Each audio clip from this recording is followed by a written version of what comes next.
Hello, so I wanted to talk about a bit about giants because most scientists disprove the existence of giants on some ridiculous reasons. First off, to determine if giants or not exist, you need to define what giants are. So, to define, let's put it this way: we have giants from before the flood, which we don't know almost anything. Maybe we have some images or something, but nothing conclusive. But even if we assume they are bigger than post-flood, post-Diluvian giants, they cannot be that much bigger. I mean, at most they can be 5-6 meters in height, and I doubt even that. So I'm not going to stay a lot on this topic because, as I said, we have almost zero data on giants from before the flood, but we know about the giants after the flood that the biggest height they reached was 3 respectively 3.5 meters.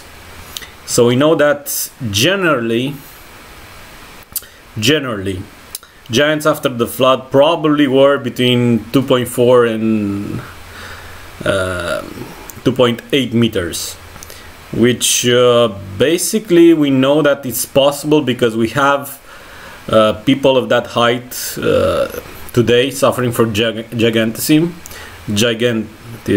whatever. Okay, so there is no problem proving it because people like this exist today.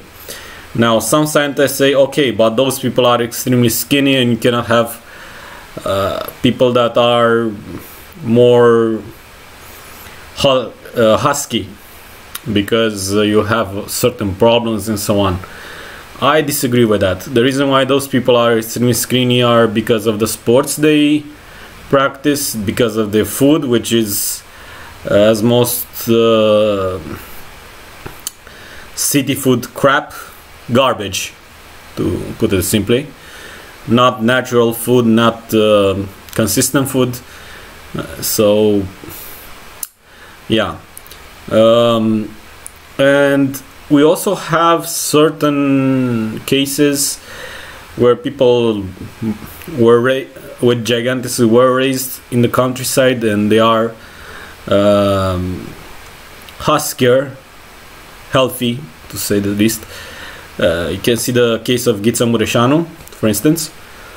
And so saying that a giant can be husky and have, let's say, 2.7 meters, it's in my opinion acceptable.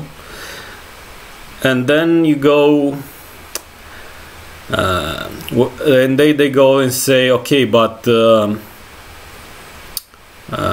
you have this giant, but is it a giant? Well, it depends of perspective. If you stand near someone that is just 10 or 20 centimeters taller than you, and you sit close enough, you can understand why even that small difference can mean a lot in considering someone giant, let alone someone that is basically twice your size, almost twice your size. It's there is even a photo in My Giant where Billy Crystal sits next to Ghiță and is like, okay, you can see what the giant means to be a giant. And yeah, we live in a pretty carefree society, but if that giant would be violent towards you, you would be scared. You'd be right? And that's about it. But I wanted to mention one thing before I finish this. A big argument against the possibility of before flood giants, as I said, they could be, in my opinion, up to 5-6 meters at most, is that